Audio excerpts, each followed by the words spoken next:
आज के इस एक्सप्लेनर में हम एक बहुत ही दिलचस्प टेक्निकल सफर पर निकलने वाले हैं।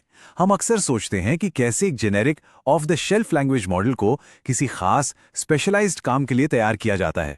तो चलिए बिना देर किए फाइन ट्यूनिंग और नेम्ड एंटिटी रिकग्निशन यानी एनईआर की इस पूरी प्रक्रिया को डिकोड करते हैं। इस सफर में मुख्य रूप से 4 चीजों पर फोकस रहेगा। सबसे पहले बॉडीज एंड हेड्स आर्किटेक्चर, उसके बाद बीआईओ स्कीम की लेबलिंग, फिर टोकनाइजेशन में आने वाला सब वर्ड अलाइनमेंट चैलेंज और अंत में फाइन ट्यूनिंग और इवैल्यूएशन की प्रोसेस। तो चलिए सबसे पहले बात करते हैं बॉडीज एंड हेड्स आर्किटेक्चर की। इसी की वजह से एक यूनिवर्सल मॉडल पर अलग अलग टास्क स्पेसिफिक हेड्स को स्वैप करना मुमकिन हो पाता है। अब इस कॉन्सेप्ट को थोड़ा विजुलाइज करते हैं। एक ट्रांसफॉर्मर मॉडल की असल खूबी उसके बॉडी और हेड के तालमेल में होती है। जो बॉडी है ना, वो दरअसल एक यूनिवर्सल लैंग्वेज इंजन है। ये ग्रामर और कॉन्टेक्स्ट को समझता है और सबसे कमाल की बात यह है कि ये अपनी 95% प्री ट्रेन्ड नॉलेज को सहेज कर रखता है, मतलब भारी कंप्यूटेशनल पावर की बचत। और दूसरी तरफ है हेड। ये बस एक छोटी सी रिप्लेसेबल लेयर होती है जिसे अपनी जरूरत के हिसाब से इस बॉडी के ऊपर फिट किया जा सकता है, बिल्कुल एक प्लग एंड प्ले टूल की तरह।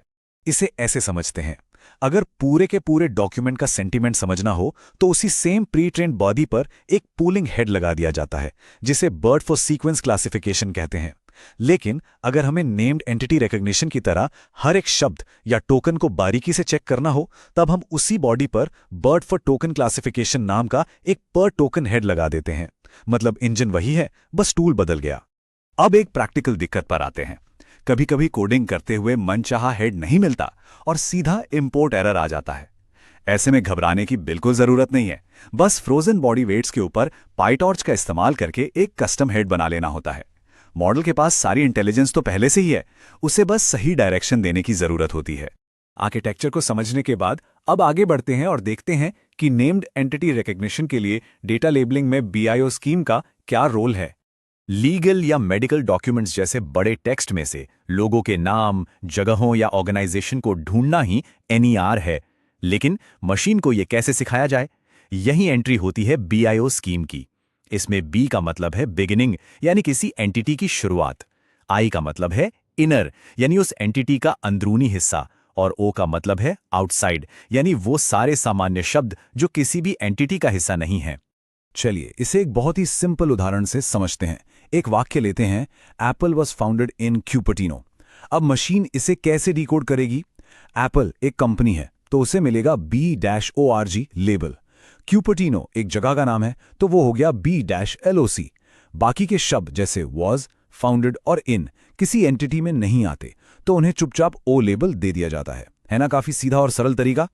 अब आता है इस पूरी प्रक्रिया का सबसे ट्रिकी हिस्सा। तो बात करते हैं टोकनाइजेशन के दौरान आने वाले सब वर्ड अलाइनमेंट चैलेंज के बारे में।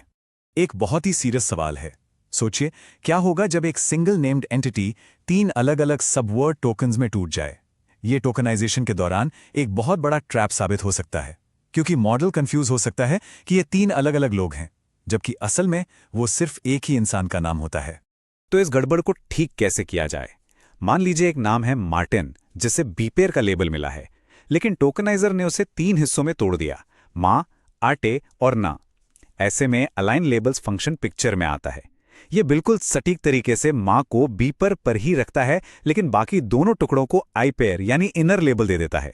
इससे मॉडल को एकदम क्लैरिटी मिल जाती है कि भाई ये सब एक ही नाम के जुड़े हुए हिस्से हैं। इसी अलाइनमेंट प्रोसेस में एक और बहुत ही स्मार्ट ट्रिक इस्तेमाल होती है। टोकनाइजेशन करते समय CLS और SCP जैसे कुछ स्पेशल स्ट्रक्चरल टोकन्स भी जुड़ जाते हैं। इन टोकन्स को -100 का लेबल दे दिया जाता है। ये पाइटॉर्च का एक स्टैंडर्ड तरीका है।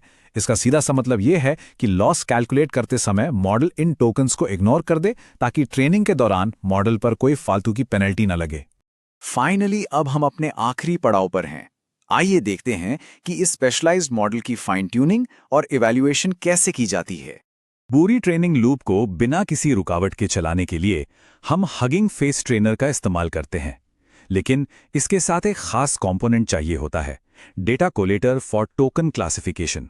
ये एक नॉर्मल पैडर की तरह नहीं, बल्कि खास टोकन लेवल पर पैडिंग को हैंडल करता है। और फिर आता है कंप्यूट अंडरस्कोर मैट्रिक्स फंक्शन, जो मॉडल के लॉडेट्स यानी कच्चे आउटपुट को असली इवैल्यूएशन मैट्रिक्स में बदल देता है, ताकि मॉडल की परफॉर्मेंस को समझा जा सके। लेकिन मॉडल को ग्रेड करते वक्त एक बहुत बड़ा धोखा हो सकता है। हमें टोकन लेवल और एंटिटी लेवल इवैल्यूएशन का फर्क समझना ही होगा। टोकन लेवल चेकिंग बहुत ही नरम होती है। अगर एक सबवर्ड भी सही निकला तो पार्शियल क्रेडिट मिल जाता है, लेकिन नेम्ड एंटिटी रिकग्निशन में बहुत स्ट्रिक्ट होना पड़ता है। यहां हमें एंटिटी लेवल इवैल्यूएशन चाहिए, जिसका सीधा उसूल है या तो नाम के सारे हिस्से परफेक्टली लेबल हों या फिर सब गलत। यहां कोई आधा क्रेडिट नहीं चलता।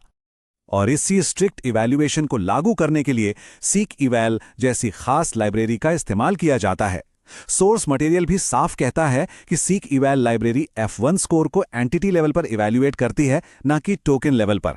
मतलब अगर एक्यूरेट F1 स्कोर चाहिए और मॉडल की असली काबिलियत परखनी है तो एंटिटी लेवल पर ही चेकिंग करनी होगी। तो इस पूरी जर्नी में हमने बॉडीज एंड हेड्स आर्किटेक्चर से लेकर BIO स्कीम और अलाइनमेंट के चैलेंजेस को बहुत बारीकी से समझा।